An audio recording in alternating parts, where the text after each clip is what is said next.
சிவபெருமான் அருளால் நல்லதாகவே நடக்கட்டும். அனைவருக்கும் வணக்கம். சிவராத்திரியில் விரதம் இருந்து வழிபடுவது பல நன்மைகளை நம்மளோட வாழ்க்கையில் நம்ம பார்க்கலாங்க. இதுலேயுமே பிறவி பிணியில் இருந்து விடுபடுதல், வெற்றி, செல்வம் இது எல்லாமே கிடைக்கவும், நவ கிரகங்களோட அருளை பெறுவதற்கும், மன அமைதி இது எல்லாமே நம்ம பெறுவதற்கும் சிவராத்திரியில் சிவனுக்காக நம்ம விரதம் இருக்க வேணும். இந்த நாளில் இரவு முழுவதுமே விழித்திருந்து சிவனை வழிபடுவது சிறப்பான பலன்களை நம்மளோட வாழ்க்கையில் எதிர்பார்க்கலாங்க. அப்படிப்பட்ட ஒரு அற்புத நாளில் தான் நம்ம பார்க்க போகிறோம். மாதம் சிவராத்திரி வந்தால் கூட இந்த மாதம் பார்த்திங்களா கார்த்திகை 2ஆம் தேதி வரக்கூடிய இந்த சிவராத்திரி பல்வேறான சிறப்புகளை பெற்றிருக்குங்க. இந்த 2025ஆம் ஆண்டு 18/11/2025 இந்த ஆண்டு வரக்கூடிய இந்த சிவராத்திரி பார்த்திங்களா பல்வேறான சிறப்புகளை கொண்டு இருக்குங்க. இந்த சிவராத்திரியில் நம்ம எப்படி விரதம் இருப்பது, இந்த விரதம் இருப்பதனால நமக்கு கிடைக்கும் நன்மைகள் என்ன, அதை பற்றி தான் நம்ம பார்க்க போகிறோம். வீடியோ பார்த்திங்களா உங்களுக்கு ரொம்ப யூஸ்ஃபுல்லாக இருக்கும். வீடியோவை ஸ்கிப் பண்ணாமல் முழுமையாக பாருங்கள். அதே மாதிரி வீடியோ பிடிச்சிருந்தா லைக் பண்ணுங்கள், கமெண்ட் பண்ணுங்கள், ஷேர் பண்ணுங்கள். நீங்கள் இதே போல் தகவலை தெரிஞ்சுக்கணும் அப்படின்னாலும் நம்ம சேனலை சப்ஸ்கிரைப் பண்ணிக்கோங்க. கூடவே இருக்க பெல் பட்டனையுமே ப்ரெஸ் பண்ணிட்டு வாங்க வீடியோக்குள்ளே போகலாம். இந்த சிவராத்திரி பார்த்திங்களா 18/11/2025 செவ்வாய்க்கிழமை, அதாவது கார்த்திகை மாதம் 2ஆம் தேதி தேய்பிறை சதுர்த்தி நாளில் இந்த சிவராத்திரியானது வருதுங்க. இது பார்த்திங்களா கார்த்திகை மாதத்தில் வரதுனால இன்னும் கூடுதல் சிறப்பு வாய்ந்ததாக சொல்லப்படுது. இந்த நாளில் நம்ம எப்படி விரதம் இருக்க ஆரம்பிக்கலாம், சிவராத்திரியில் நம்ம என்ன செய்யலாம், வாங்க விரிவாக பார்க்கலாம். முதல்ல நம்ம சிவராத்திரி அப்படிங்கிறது என்னென்னு தெரிஞ்சுக்கலாம். மாத சிவராத்திரி அப்படிங்கிறது ஒவ்வொரு மாதமுமே வரும். சதுர்த்ததி சிதி அன்னைக்கு சிவனை வழிபடும் ஒரு அற்புதமான நாளுங்க. இந்த நாளில் விரதம் இருந்து இரவு முழுவதுமே கண் விழித்து 4 யாம பூஜைகளில் கலந்து கொண்டு சிவ நாமங்களை உச்சரித்து வழிபடுவது ரொம்ப ரொம்ப சிறப்பு. இந்த வழிபாடு பார்த்திங்களா நமக்கு மன அமைதி, செல்வம், வெற்றி இது எல்லாத்தையுமே கொடுக்கும் ஒரு அற்புதமான விரதம் தாங்க இந்த சிவராத்திரி விரதம். மாத சிவராத்திரி விரதம் பற்றி பலருமே அறியாத தகவலை பற்றி தான் நம்ம இந்த பதிவின் மூலமாக தொடர்ந்து பார்க்க போகிறோம். சிவபெருமானுக்கு முக்கியமான 8 விரதங்களில் ஒன்று தாங்க சிவராத்திரி விரதம். மாசி மாதத்தில் வரக்கூடிய சதுர்த்தசி திதியை மகா சிவராத்திரியாக நம்ம சிறப்பாக கொண்டாடுறோம். இது தவிர மாதந்தோறுமே வரும் சிவராத்திரியிலும் பல பேருமே விரதம் இருந்து இரவுல கண் விழித்து சிவனை வழிபடுவது இருக்குங்க. பெரும்பாலுமே பிரதோஷத்திற்கு அடுத்த நாள் மாத சிவராத்திரி வருங்க.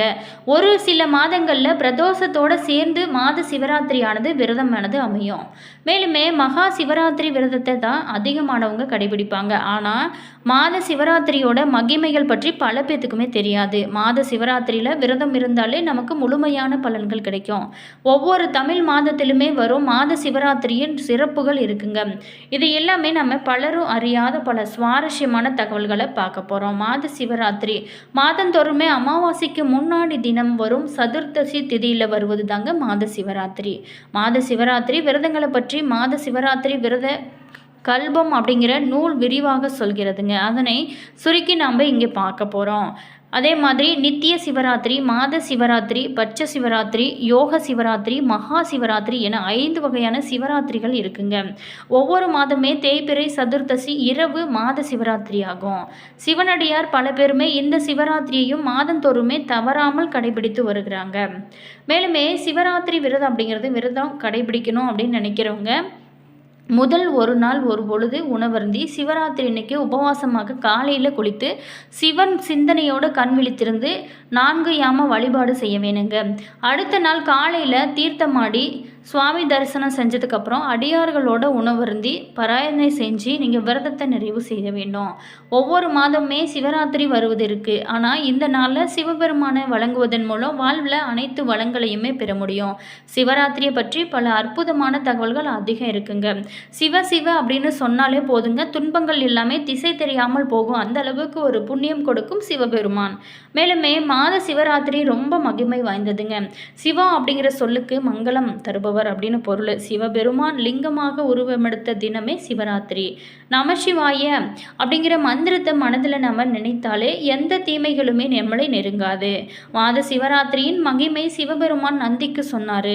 நந்தி மற்றவர்களுக்கு சொன்னதாக புராணங்களுமே சொல்லப்படுது. மாத சிவராத்திரியானது தேய்பிறை சதுர்த்தசி இரவானது கொண்டாடப்படுகிறது. இந்த சிவராத்திரி நாளில் சிவபக்தர்கள் விரதம் இருந்தும் சிவாலயம் சென்றும் இரவும் கண் விழித்து எம்பெருமானை வழிபடுவாங்க. ஒரு அற்புதம் நாள் தாங்க இந்த சிவராத்திரி.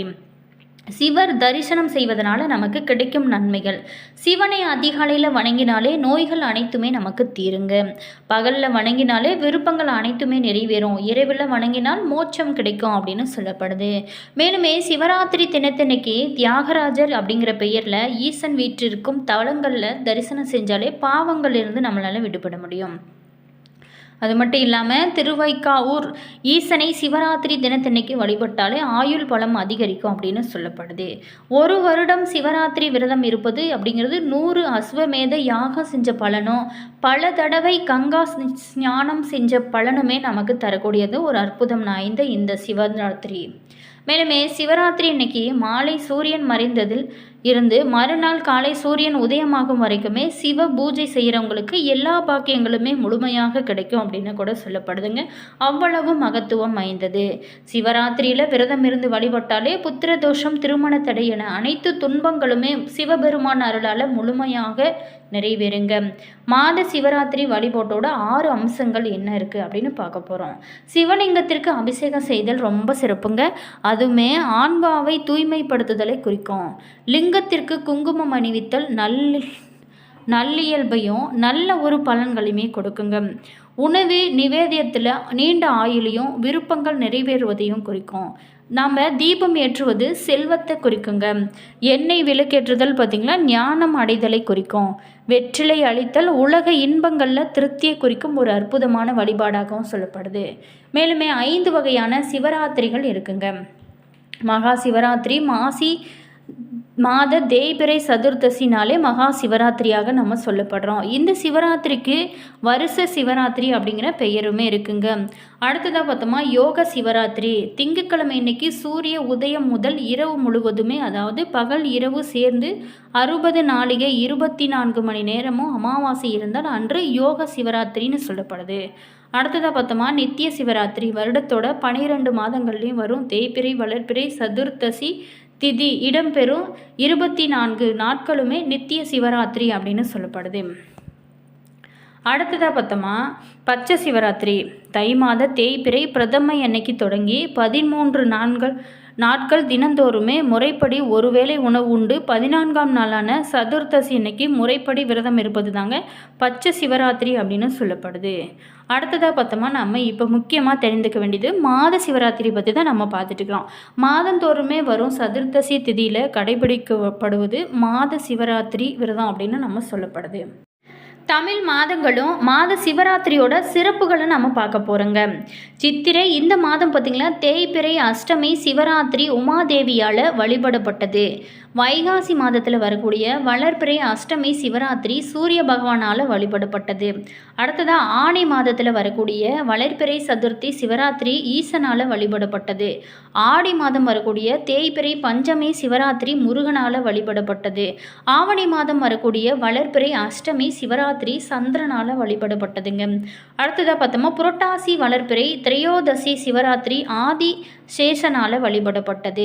அடுத்ததாக பார்த்தோமா ஐப்பசி வளர்பிறை துவாதசி சிவராத்திரி இந்திரனால் வழிபடப்பட்டது. கார்த்திகை 2 சிவராத்திரி வளர்பிறை சப்தமியும் தேய்பிறை அஷ்டமியும் சிவராத்திரிகள் இவை சரஸ்வதி தேவியால் வழிபடப்பட்டது.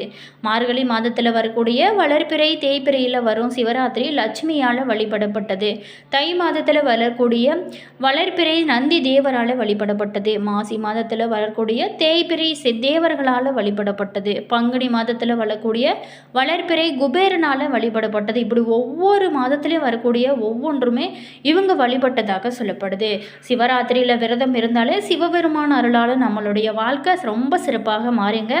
என்ன நேயர்களே, இந்த வீடியோவில் நம்ம சிவராத்திரியோட சிறப்புகள் என்ன, இந்த சிவராத்திரியில் நம்ம எப்படி விரதம் இருப்பது, இதனால் நமக்கு கிடைக்கும் நன்மைகள் என்ன அப்படிங்கிறத பார்த்தோம். வீடியோ பார்த்தீங்களா உங்களுக்கு ரொம்ப பிடிச்சிருக்கும் அப்படின்னு நினைக்கிறேன். வீடியோ பிடிச்சிருந்தால் லைக் பண்ணுங்கள், கமெண்ட் பண்ணுங்கள், ஷேர் பண்ணுங்கள்.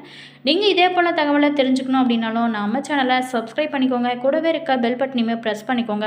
அப்போ தான் நாங்கள் போகிற ஒவ்வொரு வீடியோஸுமே உடனுக்குடன் நோட்டிஃபிகேஷனாக வந்து சென்றடையும். அதே மாதிரி உங்களோட கருத்து என்ன அப்படிங்கிறத மறக்காமல் கமெண்ட் பாக்ஸ் செக்ஷனில் சொல்லுங்கள். உங்களுக்கு ஜோதிட ரீதியாக ஏதாவது சந்தேகங்கள் இருந்துச்சு அப்படின்னு நினச்சிங்களா, இந்த வீடியோக்கும் கீழே டிஸ்கிரிப்ஷனில் ஸ்ரீ வராகி அம்மன் வாட்ஸ்அப் நம்பர் கொடுத்துருக்கோம். அந்த ஜோதிடர் நம்பருக்கு நீங்கள் கால் பண்ணி பேசுனீங்க அப்படின்னா கட்டாயம் உங்கள் பிரச்சனைகளுக்கு நல்ல ஒரு தீர்வு கிடைக்கும். மேலுமே உங்களுக்கு சிவபெருமான் பிடிக்கும் அப்படின்னா ஓம் நமச்சிவாய அப்படிங்கிற மந்திரம் மந்திரத்தை மறக்காமல் 3 முறை கமெண்ட் பாக்ஸ் செக்ஷனில் பதிவிடுங்க.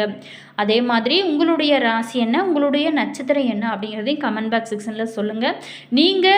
நீங்கள் சிவராத்திரியில் விரதம் இருப்பவங்களா, உங்களோட கருத்து என்ன அப்படிங்கிறத மறக்காமல் கமெண்ட் பாக்ஸ் செக்ஷனில் சொல்லுங்கள். All viewers, thank you.